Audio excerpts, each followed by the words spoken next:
Assalamualaikum warahmatullahi wabarakatuh. Innal hamdalillah nahmadu wa nasta'inu wa nastaghfiruh wa na'udzu billahi min shururi anfusina wa min sayyiati a'malina. Man yahdihillahu fala mudilla lahu wa man yudlil fala hadiya lahu. Wa asyhadu an la ilaha illallah wahdahu la syarika lahu wa asyhadu anna Muhammadan 'abduhu wa rasuluh. Ya ayyuhalladzina amanu taqullaha haqqa tuqatih wa la tamutunna illa wa antum muslimun. Ya ayyuhan nasu taqu rabbakum alladzi khalaqakum min nafsin wahidah wa khalaqa minha zawjaha wa batha minhuma rijalan katsiran wa nisaa'a wattaqullaha alladzi tasaaluna bihi wal arham innallaha kana 'alaikum raqiba. Ya ayyuhalladzina amanu taqullaha qulu qawlan sadida yuslih lakum a'malakum wa yaghfir lakum dhunubakum wa may yuti'illah wa rasulahu faqad faza fawzan 'azima. Amma ba'd. Fa inna asdaqal hadithi kitabullah wa khairal hadi Muhammadin sallallahu alaihi wasallam wa sharral umuri muhdatsatuha wa kullu muhdatsatin bid'ah wa kullu bid'atin dhalalah wa kullu dhalalatin finnar. Ayo ikhwan rahimani wa rahmatullah, anak-anakku sekalian, para asatidzah yang saya muliakan. Pada kesempatan ini kita akan lanjutkan kajian kita, yaitu Sirah Nabawiyah, yang sudah sampai di bab 6 dengan bagian atau bahasan urgensi, ya, hakikat wahyu dan urgensinya, sudah sampai di halaman 429 atau 428, terakhir 429. Dan ini di video kajian yang ke-141 kalau saya nggak salah, ya. Dan ini perjalanan yang cukup panjang kalau harus menghabiskan 6 buku, 6 kitab. Kalau satu jilid saja 400, 140 atau mungkin lebih, ya mungkin sampai 160, perkiraan saya dikali 6, ya. Jadi itulah sendiri, bisa sampai 900 pertemuan. Ada yang 1 jam, ada yang 40 menit dan lain-lain. Kita sampai di 429, yaitu macam-macam wahyu. Di pembahasan sebelumnya, ya, ini ringkasannya, yaitu macam-macam wahyu. Ya, 1, ar-ru'ya as-sadiqah, mimpi yang benar. 2, bisikan yang disampaikan malaikat ke hati Rasulullah SAW. Ini sudah dibahas semua dalil-dalilnya. 3, malaikat datang kepada Rasulullah dalam wujud manusia. Ada ya di layarnya, ya. 4, wahyu turun kepada Rasulullah dalam bentuk suara yang keras seperti rantai yang digesekkan di atas batu.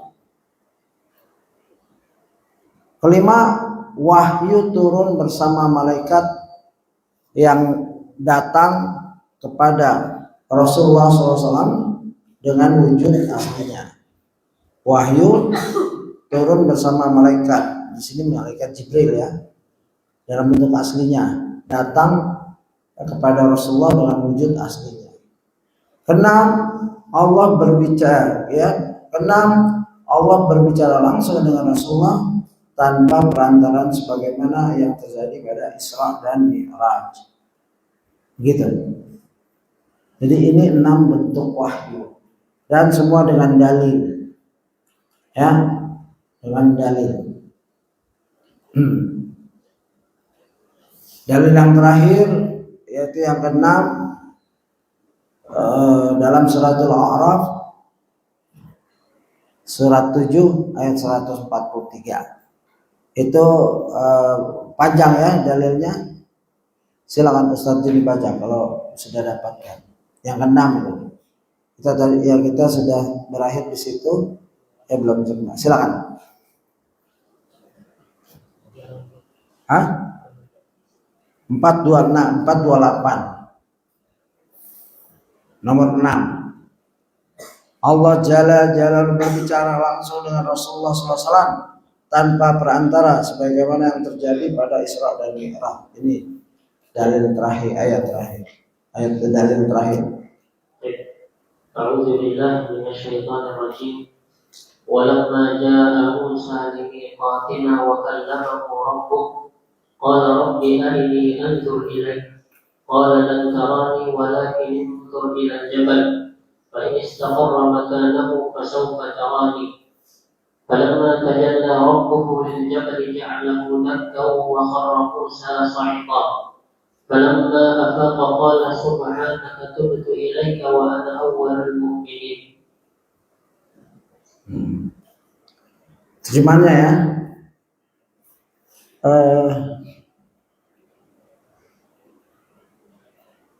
Baik. Dan tatkala Musa datang untuk munajat dengan kami pada waktu yang telah kami tentukan, dan Tuhan telah berfirman langsung kepadanya, berkatalah Musa, ya Tuhanku, tampakkanlah diri engkau kepadaku, agar aku dapat melihat kepada engkau.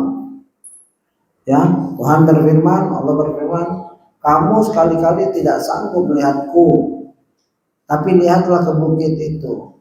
Maka jika ia tetap di tempatnya sebagai sedia kala, niscaya kamu dapat melihatku. Tatkala Tuhan yang menampakkan diri kepada gunung itu, dijadikannya gunung itu hancur luluh dan Musa pun jatuh pingsan.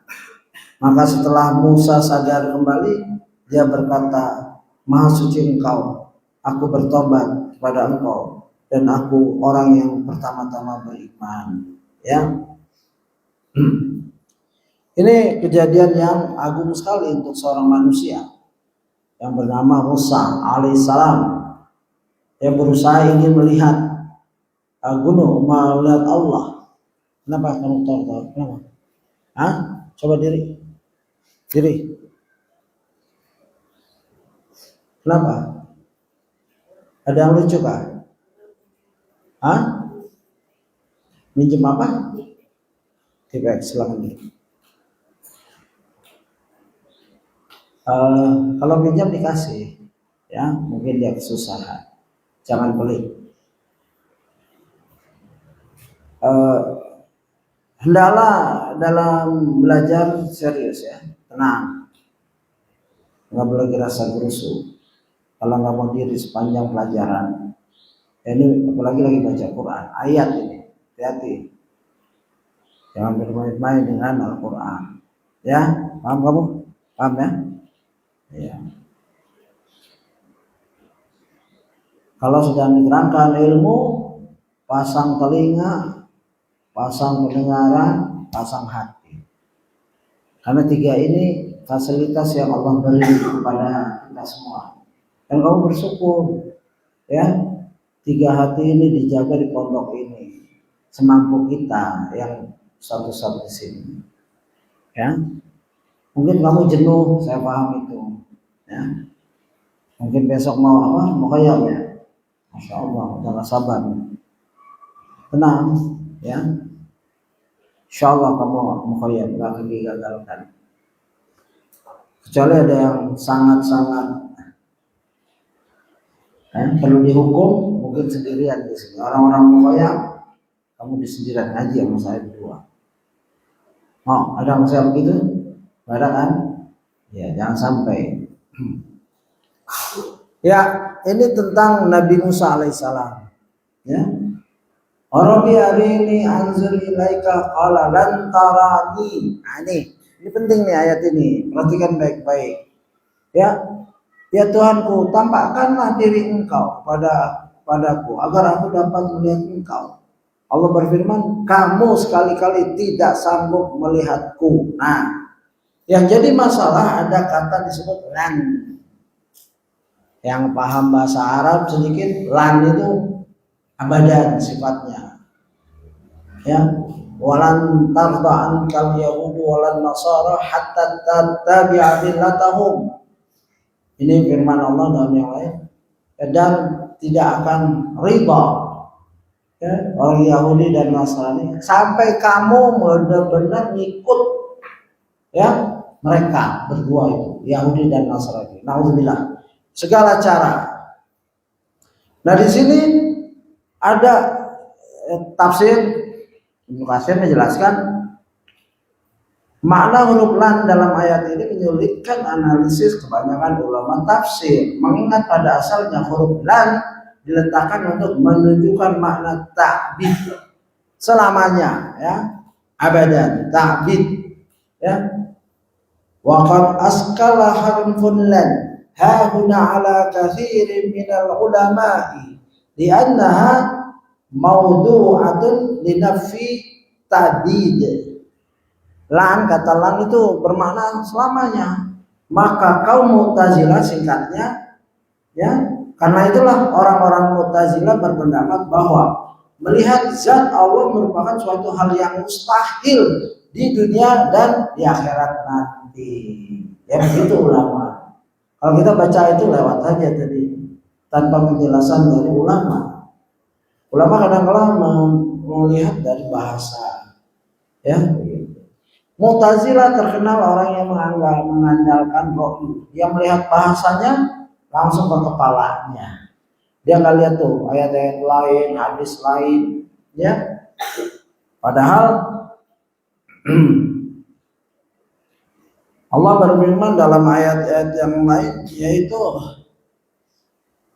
yang artinya wajah orang-orang mukmin pada hari itu berseri-seri, kepada Tuhannya lah mereka melihat. Al-Qiyamah ayat 22-23. Siapa yang bisa bahasa Arabnya? Ayatnya. Al-Qiyamah 22-23. Ya, silakan. Nih kasih deh. Ini kasih pakai ini. Bisa nggak? Sampai nggak? Omar ya. Omar. Silakan Omar. Tuh gunanya hafal Quran. Silakan.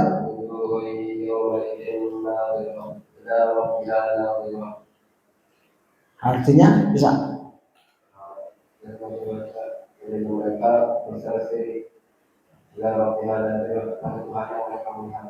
Masya Allah. Barakallahu fiik. Sarjan kasih hadiah. Ya. Ya, ya, sama. Ya, wajah-wajah, ya, orang-orang mukmin pada hari itu berseri-seri, kepada Tuhannya lah mereka, ya, melihat. Ya, kalau Mu'tazilah pegang selamanya, ya, abadan, ya, itu salah mereka. Maka Mu'tazilah pakai otak, ya, langsung bahasa langsung ke otak. Padahal ada ayat lain, ya. Dan firman Allah wa qaulu ta'ala, ya, ikhbaran anil kafir, firman Allah Ta'ala kepada orang kafir ini, ya, kala innahum an rabbihim yauma idzin la mahjubun, ya, mutaffifin. Sekali-kali tidak, semuanya mereka pada hari itu benar-benar tertutup dari melihat Tuhan mereka. Ya, mungkin Mu'tazilah nggak lihat, ya, karena mungkin bagian dari ahli neraka. Orang neraka nggak dilihat, nggak diizinkan melihat karena itu kenikmatan yang memuncak, ya, begitu. Menurut suatu pendapat, huruf lan dalam ayat ini menunjukkan makna penafian terhadap pengertian ta'bid di dunia. Jadi lannya itu bukan lan yang untuk selamanya sampai di akhirat juga, hanya di dunia semua. Sampai ada hadis Aisyah, barang siapa yang menyatakan Muhammad, ya, Nabi Muhammad SAW melihat Rabbnya, maka dustalah dia. Begitu maksudnya, ya. Gitu. Karena dikuatkan dengan ayat, ya, la tudrikul absar wa huwa yudrikul absar wa huwa latiful khabir. Dan dia tidak dapat dicapai oleh penglihatan mata, sedangkan dia dapat melihat segala yang kelihatan dan dialah yang maha halus lagi Maha mengetahui, ya. Begitu. Dalam surat Al-An'am ayat 103. Demikian ya, penjelasan sedikit tentang yang keenam. Allah berbicara dengan Rasulullah tanpa perantara di kasus Isra Mi'raj. Kalau Musa alaihissalam ingin bicara, sudah diajak bicara, ingin melihat, ya itulah sifat manusia. Ya nggak semua diajak bicara. Ya, beberapa nabi saja yang tahu, mungkin ada dalil-dalil lain, misalkan nabi yang lain, Nabi Ayub dan lain-lain, silahkan ya nanti. Tapi yang sementara ini yang kita tahu Nabi Muhammad SAW dan Nabi Musa alaihissalam. Tapi yang mendapat kalimullah yaitu Musa alaihissalam. Ya, kalau Ibrahim Khalilullah, Nabi Muhammad Khalilullah, Habibullah, begitu. Dari julukan itu seakan-akan Nabi Musa saja yang diajak bicara. Wallahu a'lam. Lanjut ke 430. Berbagai hal yang mendahului turunnya wahyu. Pada detik-detik terakhir sebelum diturunkannya wahyu kepada Rasulullah SAW, beliau mengalami berbagai tanda kenabian. Di antara tanda-tanda tersebut adalah sebagai berikut. 1. Ar-ru'ya as-sadiqah, mimpi yang nyata. Ini sudah dibahas di bagian pertama ya tadi. Tapi di sini diulang lagi. Hal ini dibawakan oleh Imam Bukhari dalam sahihnya dalam sebuah hadis yang diriwayatkan oleh Aisyah radhiyallahu anha. Meskipun Aisyah radhiyallahu anha bukan termasuk sahabat yang hadir pada momen turunnya wahyu pertama, namun beliau telah mendengar langsung penuturan Rasulullah SAW tentang hal itu kepadanya. Aisyah berkata, silakan Ustaz Jun. أول ما بدأ به رسول الله صلى الله عليه وسلم من الوحي الرؤيا الصالحة في النوم فكان لا يرى رؤيا إلا جاءت مثل فلك الصبح. Ya. Awal permulaan wahyu yang datang kepada Rasulullah SAW adalah mimpi yang benar, nyata, ya, benar atau nyata. Ketika beliau tidur, setiap mimpi yang beliau lihat laksana fajar subuh, artinya jelas. Hadis riwayat Bukhari nomor 3. Ini hadis-hadis ya permulaan turunnya wahyu. Yang dimaksud dengan mimpi laksana fajar subuh adalah bahwa mimpi yang Rasulullah SAW melihat jelas dan tidak samar-samar. Ya, Fathul Bari. Apa yang Nabi lihat di mimpi terjadi ya, di alam nyata. Apa yang dilihat di mimpi nyata terjadi. Ini merupakan salah satu jenis berita gaib dan tentu saja ini juga merupakan sesuatu yang sangat ajaib dan menakjubkan. Meskipun hal ini bukanlah merupakan pengesahan yang nyata atas risalah beliau SAW, namun tetap saja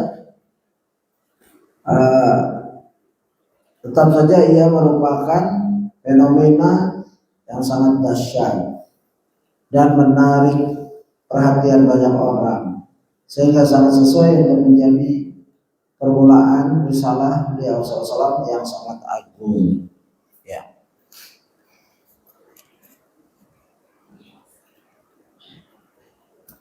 Itu ya, ar-ru'ya as-sadiqah, mimpi Rasulullah bisa jadi dalil kalau Rasulullah sudah ceritakan ya, seperti ya, hadis yang sudah lalu. Rasulullah sedang tidur, aku bermimpi di kepala aku ada malaikat, satu malaikat, dan di kakiku ada malaikat, lalu mereka dialog, lalu gambarkan permisalan orang ini ya, kamu kan gitu, salah satu malaikat, dan sudah selesai itu gitu. Nah, kemarin ada pertanyaan, apakah Rasulullah SAW, ini kita potong sedikit karena penting untuk kita semua ya, walaupun mungkin bukan final. Apakah Rasulullah SAW bermimpi, mimpi basah ya gitu. Kalau Syekh Utsman Humaisi menyatakan tidak, ya. Dan beberapa ustadz kita di tulisan mereka ya tidak. Saya sudah baca, teman mungkin saya bisa dapatkan di sini. Tidak, ya.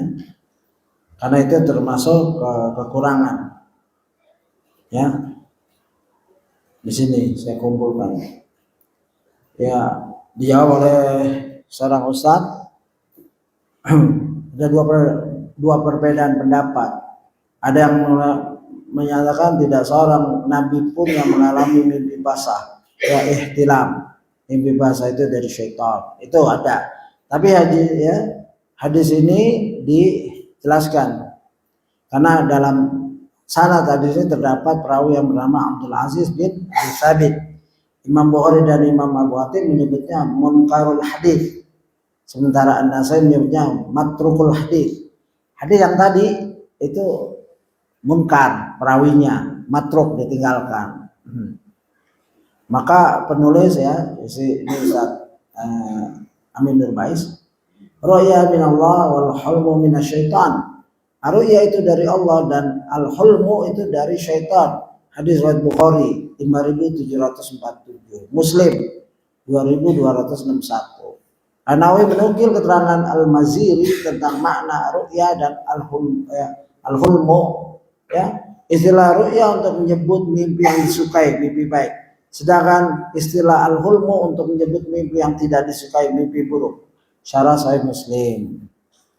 Bagian ulama menjadikan hadis ini sebagai dalil bahwa ihtilam mimpi basah adalah dari syaitan. Ada yang tiap malam mimpi basah? Berarti perbaiki doanya sebelum tidur, ya. Apa, ya? Ada itu zikirnya dibaca semua, sehingga tidak mimpi basah terus. Apalagi di pondok kan repot.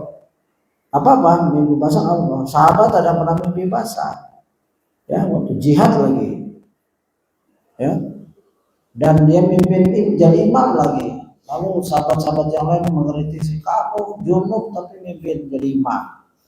Akhirnya dilaporkan oleh Rasulullah, ditanya oleh Rasulullah, kenapa kamu jadi imam? Ya, secara makna, ya, kalau aku mandi aku bisa mati, ya. Dia baca ayat yang artinya jangan kamu membunuh diri kamu sendiri. Rasulullah tertawa sampai gigi, karena gigi sernya kelihatan, artinya boleh. Ya, kalau antum misalkan bangun dingin sekali, terus junub, kalau dan lagi sakit lagi, jika mandi akan sakitnya berkepanjangan atau bahkan bisa pingsan, boleh tayamum, begitu ya. Jadi itu yang saya pegang, ya, dari hadis yang tadi sahih. Gitu. Dan ada juga yang menyatakan, di sini juga beliau menulis bahwa ada mimpi bukan karena dari syaitan, mimpi basah bukan karena dari syaitan, karena sudah banyaknya menumpuknya air mani pada kita, kadang-kadang keluar itu. Itu nggak apa-apa, nggak mimpi apa-apa atau basah, ya. Wallahu a'lam. Mudah-mudahan nanti Ustaz Jun atau Ustaz lain bisa menjelaskan, ya. Nah, kalau ada pertanyaan ditulis aja, kasih ke saya, kasih ke Ustaz Jun. Saya jawab berkala, ya, sebelum atau pas berhubungan dengan kajian kita. Kedua, balik ke materi. Tadi ar-ru'ya as-sadiqah, mimpi yang nyata. Kedua, batu memberi salam kepada Nabi Muhammad SAW. Ya. Dari sekian banyak peristiwa-peristiwa besar nan menakjubkan yang terjadi pada beliau SAW di Mekah sebelum turunnya wahyu di Gua Hira, di antaranya ada yang dapat disaksikan oleh manusia selain beliau SAW. Namun ya, ada pula yang hanya bisa disaksikan oleh Nabi Muhammad SAW sendiri. Di antara jenis yang kedua ini adalah bebatuan yang memberi salam kepada beliau SAW. Jabir bin Samurah menuturkan bahwa Rasulullah SAW pernah bersabda, ya, ini la'aribu hajaran bima kata kana yusallimu alayya qabla an ub'atha inni la'arifuhu al-an, ya, la'arifuhu al-an. Artinya, sungguh aku mengetahui sebuah batu di Mekah yang biasa memberi salam kepadaku sebelum aku diutus menjadi nabi. Sungguh aku benar-benar masih mengetahuinya sampai saat ini. Hadis riwayat Muslim 2207. Artinya batu tertentu di Mekah banyak batu. Siapa yang sudah ke Mekah? Sarjun. Ada kamu udah pernah umrah? Masya Allah. Oh, siapa namanya? Ibrahim pernah umrah. Itu bukan semua batu. Bayangkan kalau semua assalamualaikum berisik sekali. Hanya batu tertentu dan Rasulullah paham batu itu selalu belum jadi nabi, ya. Itu aku tahu batu itu. Tentu saja ketika peristiwa terjadi Rasulullah SAW sama sekali tidak mengetahui arti hikmah yang terkandung di baliknya. Rasulullah manusia biasa, ya, batu ini salam, dia nggak tahu apa maksudnya, kenapa saya mengalami ini, ya. Karena hal itu terjadi secara tiba-tiba dan beliau SAW memang sama sekali tidak tahu bahwa beliau akan diangkat menjadi utusan Allah Jalla Jalaluhu kepada seluruh manusia. Rasulullah manusia biasa, sederhana, nggak berpikir ya tinggi-tinggi mau kuasai dunia, enggak. Beliau cuma gembala kambing. Coba kamu sekarang pergi gembala kambing, coba pikirkan sebulan aja gembala kambing, pasti ada perasaan, ya Allah, masa depan saya kayak apa ya, orang-orang pada sekolah ini saya gembala kambing. Ya begitu, sederhana sekali orang gembala kambing. Rasulullah nggak mikir jadi raja, jadi orang terkenal. Sama kambing ngobrol kadang-kadang mungkin, ya, berendam diri dan tahu-tahu batu memberi salam, ya. Rasulullah belum tahu kenapa ya. Asli, artinya Nabi itu asli manusia biasa seperti kita, makan sakit, ya kadang-kadang lupa, begitu. Tapi Allah jaga. 3. Nabi Muhammad SAW mendengar suara dan melihat cahaya. Diriwayatkan oleh Ibnu Abbas radhiyallahu anhu bahwasanya Rasulullah SAW berkata kepada Khadijah, ini ara dawan wasma'u sautan wa ini ahsa an yakuna bi, ya, jadanan. Siapa yang bisa nebak ini dapat hadiah. Ini ara dawan. Kenapa fathatain di belakangnya? Kenapa fathah tain? Ini ara dawan. Hamzah ada alifnya. Itu fathatain. Kenapa? Dalam ilmu nahwu. Kenapa? Ayo seorang berani tunjuk tangan. Silakan. Hah? Nggak jelas, coba kasih itu suaranya. Jangan takut salah, nggak apa-apa. Ya, kenapa fathah dawan bukan daun, bukan dauin? Ini ara dawan. Nama? Ya, maf'ulun bih. Jazakallahu. Silakan. Ibrahim ya. Ambil hadiahnya, Sarjun. Ya, jadi hadiah selesai, bukan artinya apa? Fadhal kasih. Mas ulun bi, ya begitu. Yang lain, ada yang lain sudah tahu juga, tapi malu ya. Apa-apa bagus. Ya, ini ara dawan. Wasma'u sautan. Begitu kan? Wa ini ahsa an yakuna bi janun, ya, janun. Sungguhnya aku sering melihat cahaya, objek, ya, kalau bahasa Indonesianya objek. Ya. Ya kan, dan mendengar suara, ya, bauan, sautan. Sungguh aku khawatir terkena penyakit gila. Rasulullah khawatir dirinya itu kena penyakit gila. Kasihan kan, berat sekali cobaannya. Ya, bantu memberi salam, dengar suara, lihat cahaya, begitu. Bukan mudah, akan proses menerima wahyu itu bukan mudah. Dan Rasulullah mempunyai mental yang kuat. Allah jaga mentalnya. Setelah dibedah, ya hatinya dibedah, pikirannya jernih, ya husnuzon kepada Allah, dibantu oleh istrinya nanti Khadijah. Begitu. Mendengar hal tersebut, ya, coba lihat ini. Mendengar hal tersebut, Khadijah pun berusaha menenangkan sang suami tercinta dengan berkata, "Lam yakunillahu liyaf'ala dzalika, ya. Liyaf'ala dzalika bika ya ibna Abdillah." Allah tidak akan menimpakan hal yang demikian kepadamu, wahai putra Abdullah. Kalau dikasih kunyah itu penghormatan. Ya, Khadijah menghormati suaminya sangat. Padahal bapaknya kan bukan muslim, tapi karena dalam rangka ya menghormati suaminya, ya ibna Abdillah.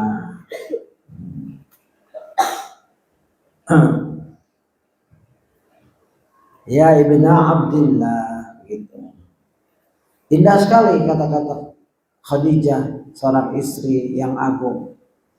Ya, seorang istri yang mendampingi selalu kepedihan, ya, ketegangan Rasulullah dalam proses menerima wahyu.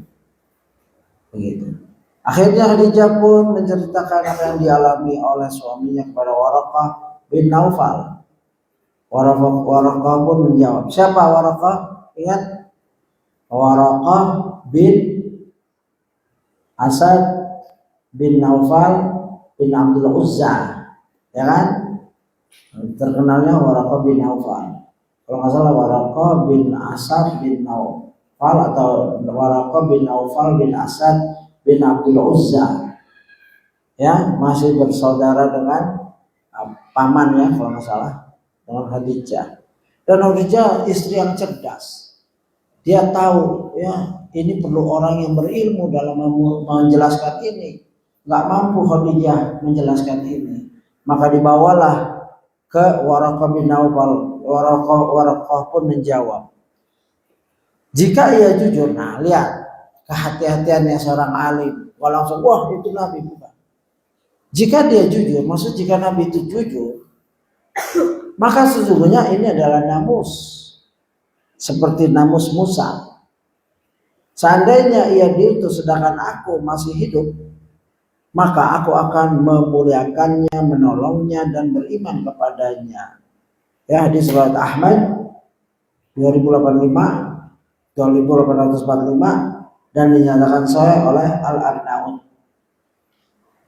Ya, artinya Waraqah juga hati-hati, karena banyak orang bohong, ya, nanya tapi bohong. Tapi ada untuk kebenaran, ada seorang ingin bertanya tapi dia ingin melindungi, padahal yang mimpi itu seorang amir khalifah. Dia ngutus seorang untuk menanyakan tentang mimpinya, tapi dia malu atau takut. Lalu dia utus seorang, ya, seorang ini bilang, wahai Syekh, saya mimpi gini-gini. Langsung, dusta kamu, ini bukan mimpi kamu, ini mimpi seorang besar, kamu gak akan mimpi kayak gitu. Ya, ada dalam sejarah salaf, ya.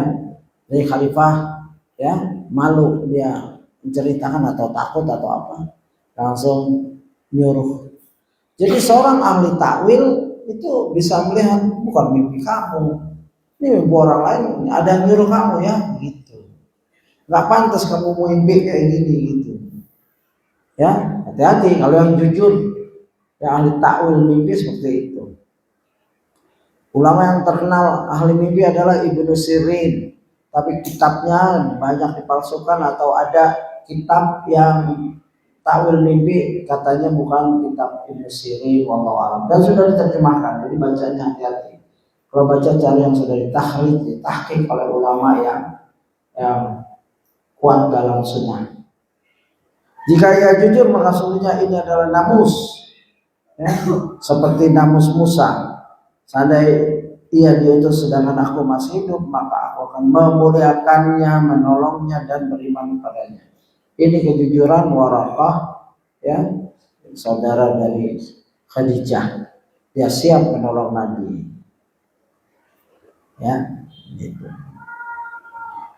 Kegemaran berkhalwat di dalam Gua Hira. Baik, kita baca Gua Hira. Gua Hira terletak di puncak Jabal Nur yang terletak di sebelah timur kota Mekah, sekitar 4 km dari Masjidil Haram. Tinggi Jabal Nur sekitar 634 meter. Letak Gua Hira sekitar 20 meter sebelum mencapai puncak Jabal Nur. Gua Hira adalah semacam celah di dekat puncak gunung yang pintunya mengarah ke utara. Hingga celah tersebut 4 hasta dan lebarnya 1,75 hasta. Ya, lihat terkait al-maktub. Di situ ada gambarnya nggak? Gua Hira ya, silakan lihat seperti itu. Curam sekali ya. Silakan lihat gambarnya. Aisyah radhiyallahu anha menuturkan, wa hubbiba ilaihi ya khala. Beliau Nabi SAW ketika itu dianugerahi rasa ingin selalu menyendiri, ya. Khala'u menyendiri, berkhalawat, ya. Itu panggilan fitrah hatinya. Melihat kemusyrikan, kaum jahiliyah Quraisy, pamannya, keluarga dan lain-lain, beliau lebih senang menyendiri. Ya. Dan ini terlanjutkan dan memungkinkan 5 orang untuk duduk di dalam gua tersebut. Jadi guanya agak lumayan ya, 5 orang, besar-besar kan orang. Orang yang memasuki Gua Hira mengarah ke arah Ka'bah, gitu.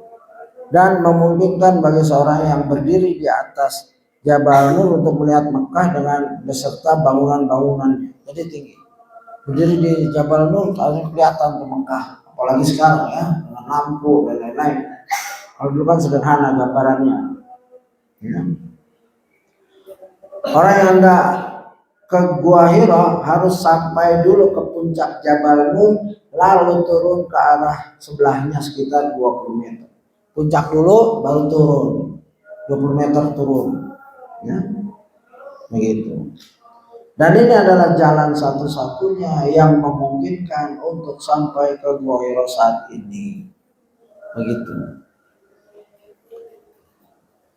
Ya, beliau Nabi SAW ketika itu dianugerahi, ini perkataan Aisyah, rasa ingin selalu menyendiri.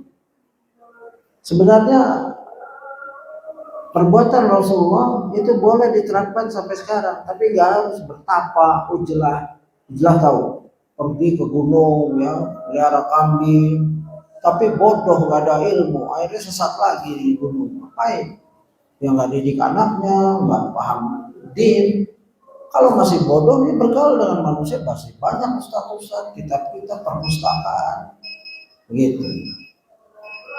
Tapi kita boleh amalkan seperti Abdullah bin Mubarak, setiap ba'da Isya dia nggak keluar bertemu teman-temannya, ngopi, ngobrol dan lain-lain. Dia menyendiri sampai ditegur, kenapa Syekh kamu nggak pernah keluar dengan kami? Ya, saya baca hadis. Ya, di depan saya ada hadis sabda Rasulullah, di depan saya ada perawi, para sahabat dan lain-lain. Itu keindahan. Ya, seorang bisa kayak gitu, kita juga bisa kayak gitu. Ya. Artinya Allah menganugerahkan pada beliau rasa untuk selalu menyendiri dari hiruk pikuk manusia. Ya, adik-adik kalau punya sifat gini bagus daripada main terus, ya, gitu. Dan ada ulama salah satu masih muda aja dia nggak mau bermain-main. Ya, kalau diajak main dia nggak mau, dia menyendiri baca kitab, murojaah dan lain-lain. Tapi nggak harus, dia nggak harus kayak gitu. Ya, nanti nggak kuat, stres. Tapi kita azan dulu, nanti kita lanjutkan. Subhanallah wa bihamdihi asyhadu an la ilaha illa anta astaghfiruka wa atubu ilaik. Fadhal.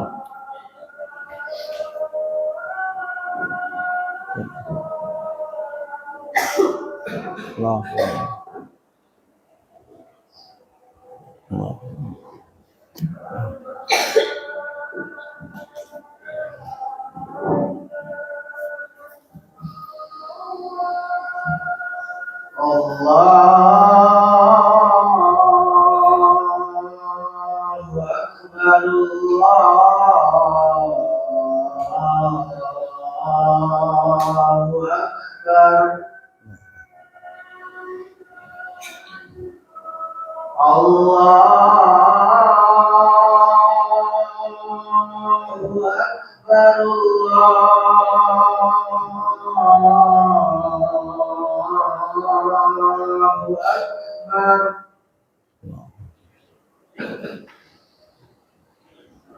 أشهد أن لا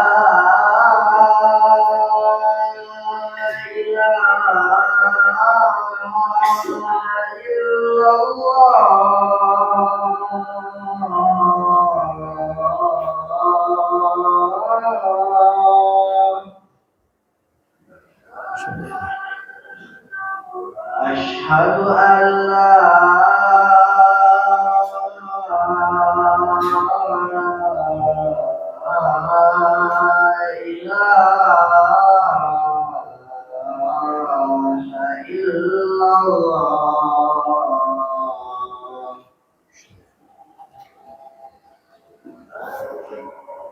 أشهد أن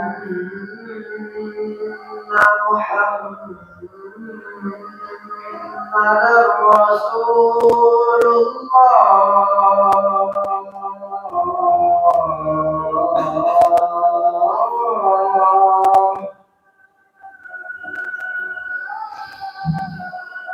أشهد أن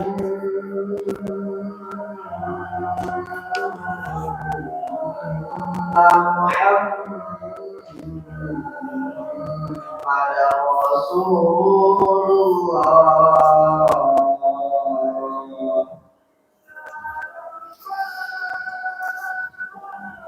حي على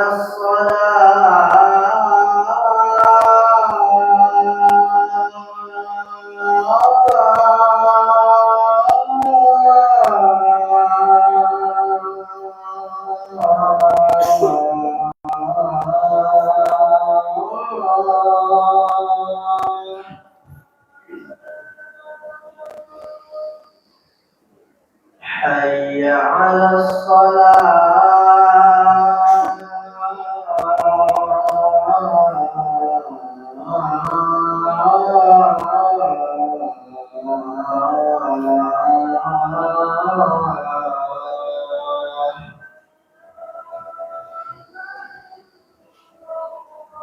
حي على حي على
Alhamdulillah wassalatu wassalamu ala Rasulillah wa ala alihi wa ashabihi wa man wala quwwata illa billah.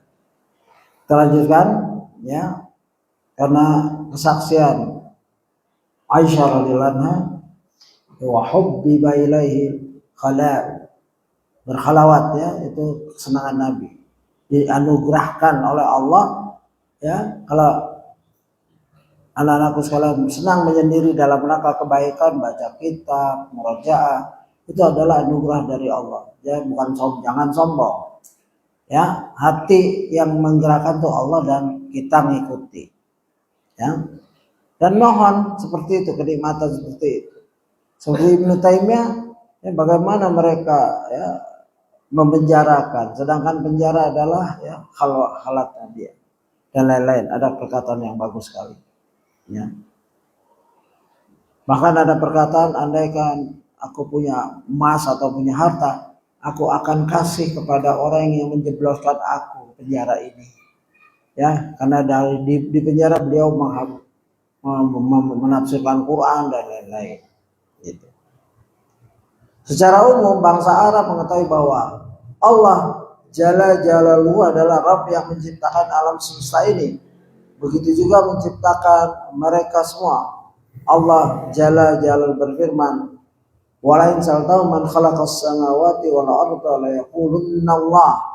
Qul alhamdulillah bal aktsaruhum la ya'lamun." Dan sungguhnya jika kamu tanyakan pada mereka siapakah yang menciptakan langit dan bumi, tentu mereka akan menjawab Allah.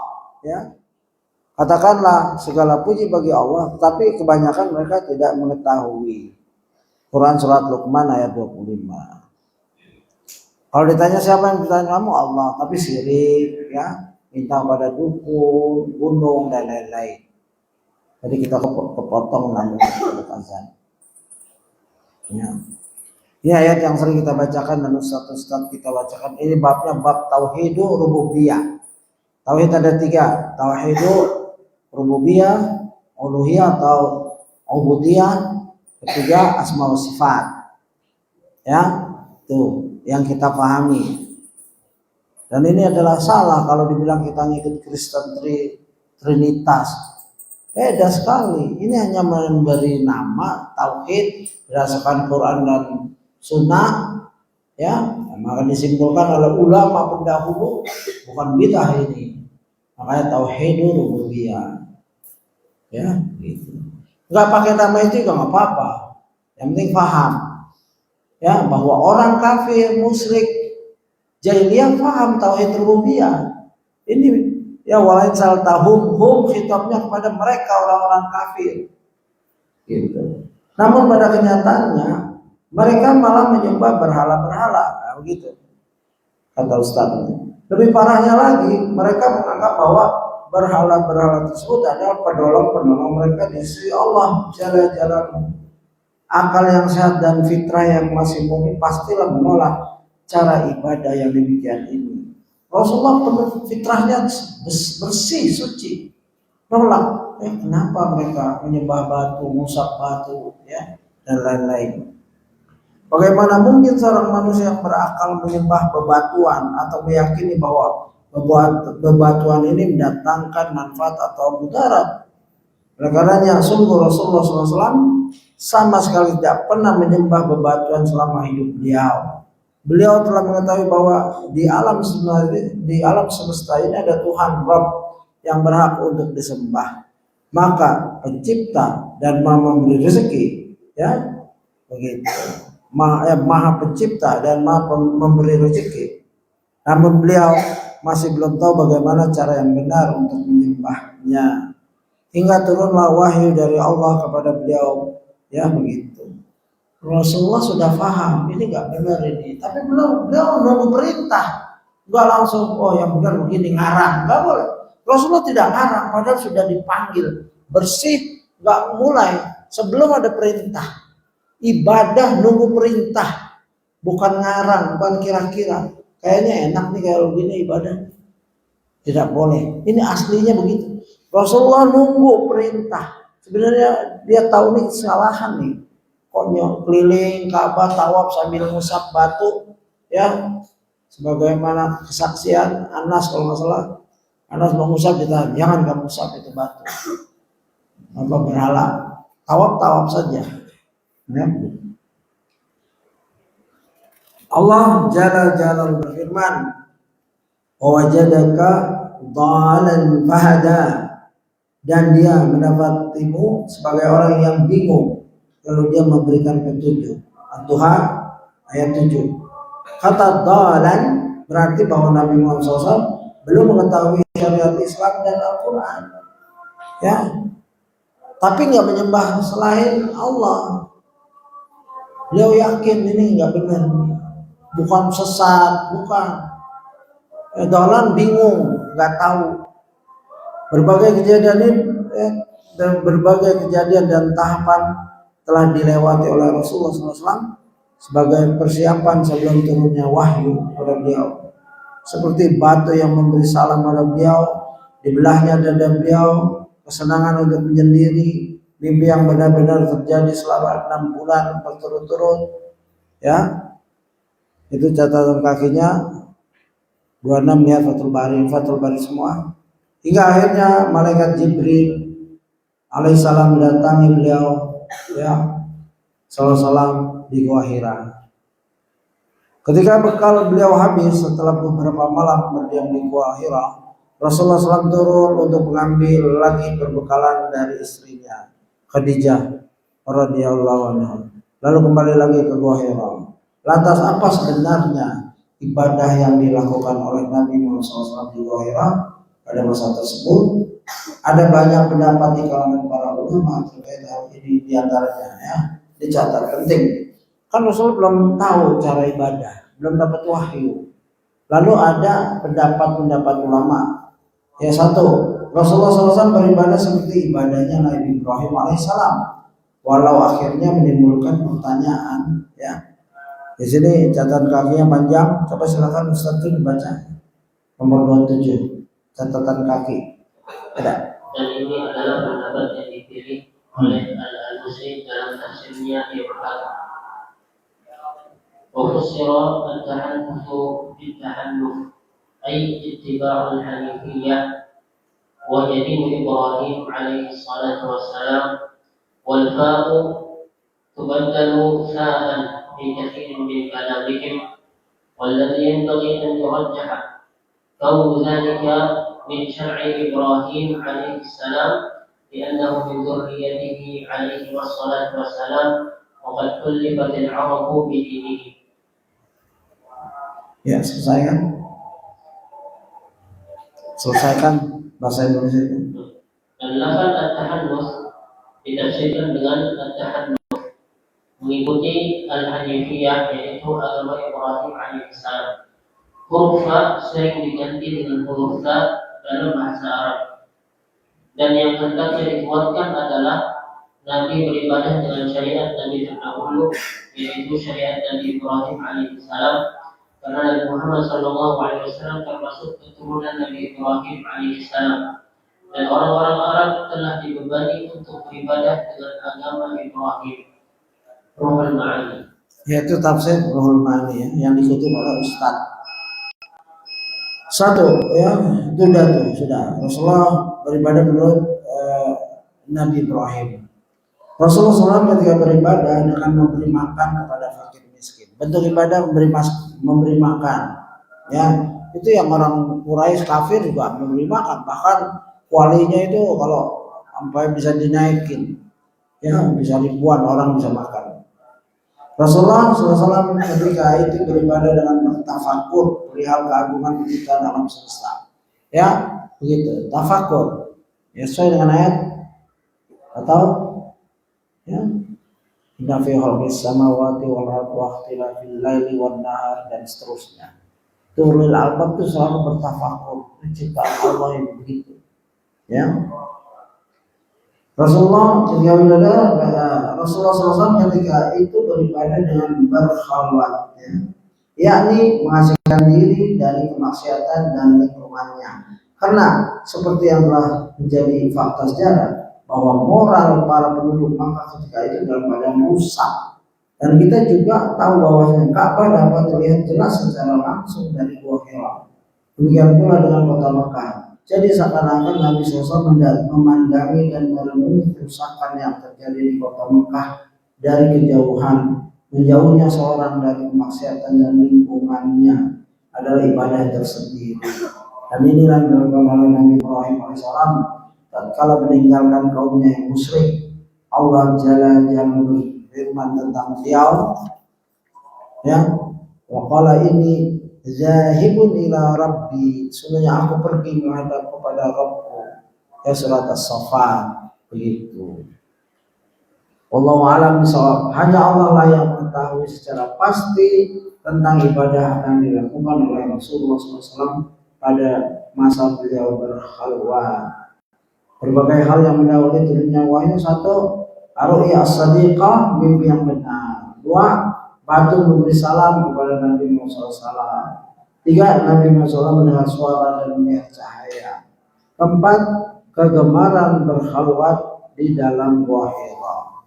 Jadi kalau masih ada beberapa menit, kalau kamu punya pertanyaan, tulis kasih Ustaz. Kamu ada pertanyaan? Hah? Ya, enggak ada. Tulis, kasih. Nggak harus nanya sekarang. Ya, demikian kajian kita. Sebelum kita masih sampai 1 jam di saya 1 jam. Kita dipotong 6 menit tadi azan, nggak apa-apa. Ya, kalau masalah mukjizat banyak, ya, ada kitab menulis mukjizat.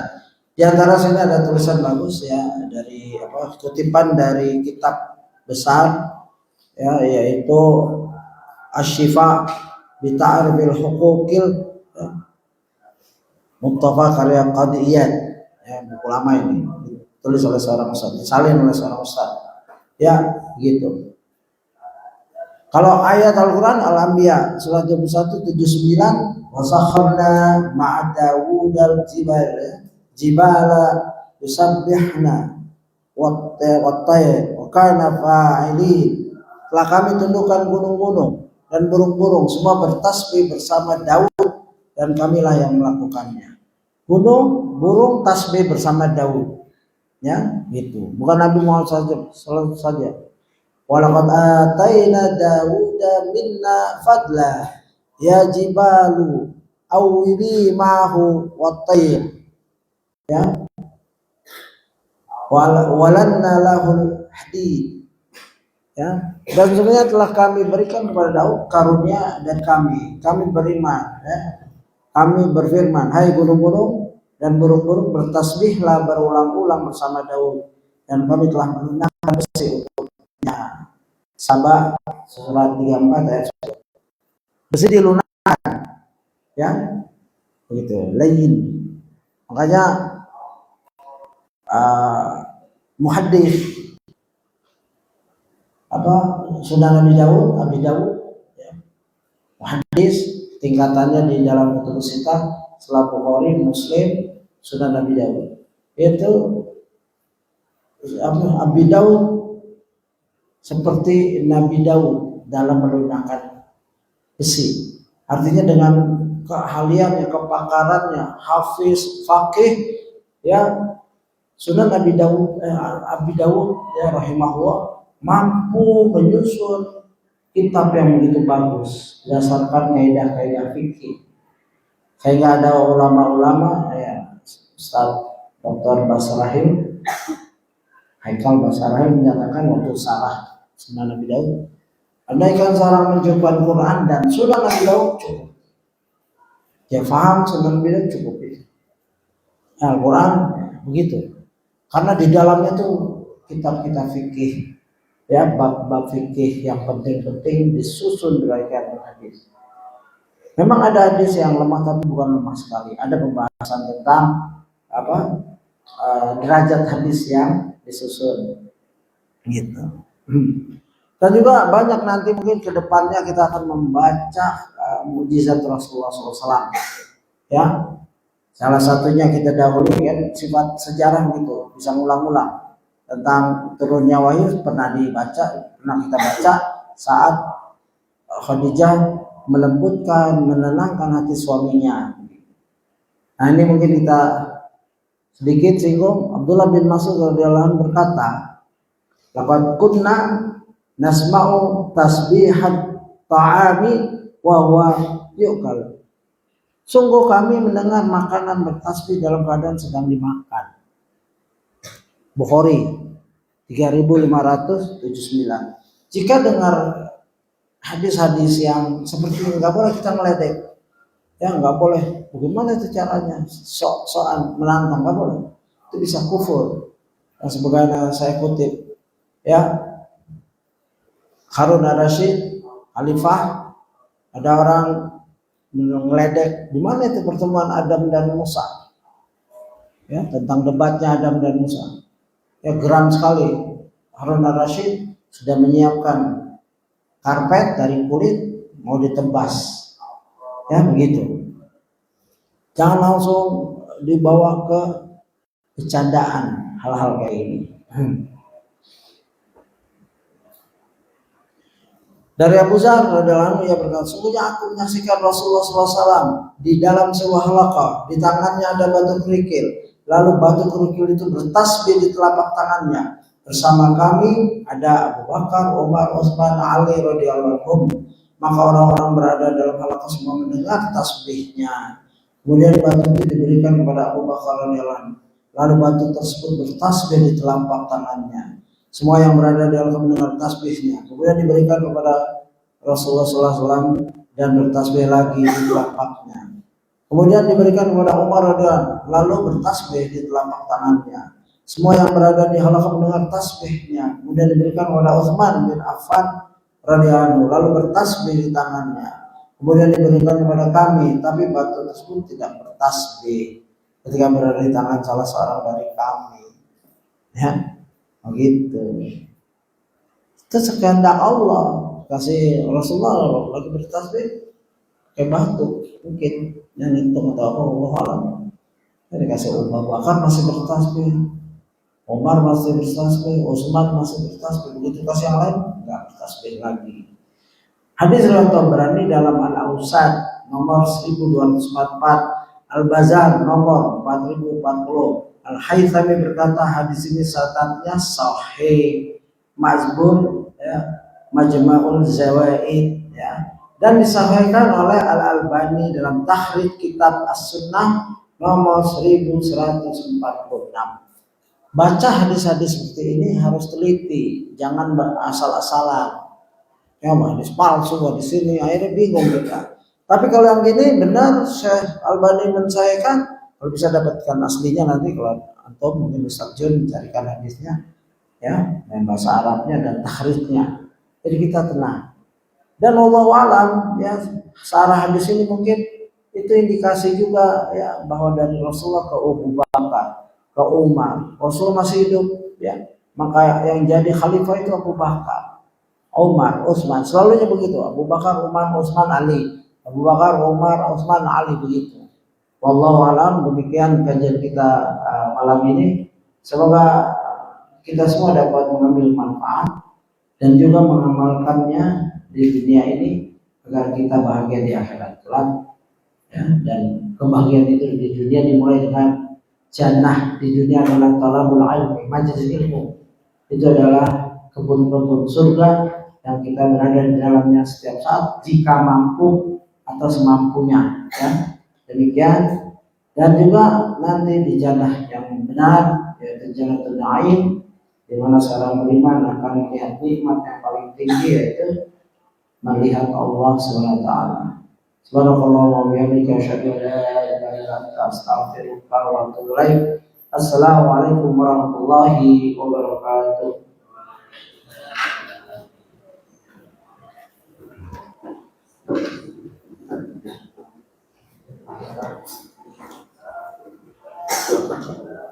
Thank you.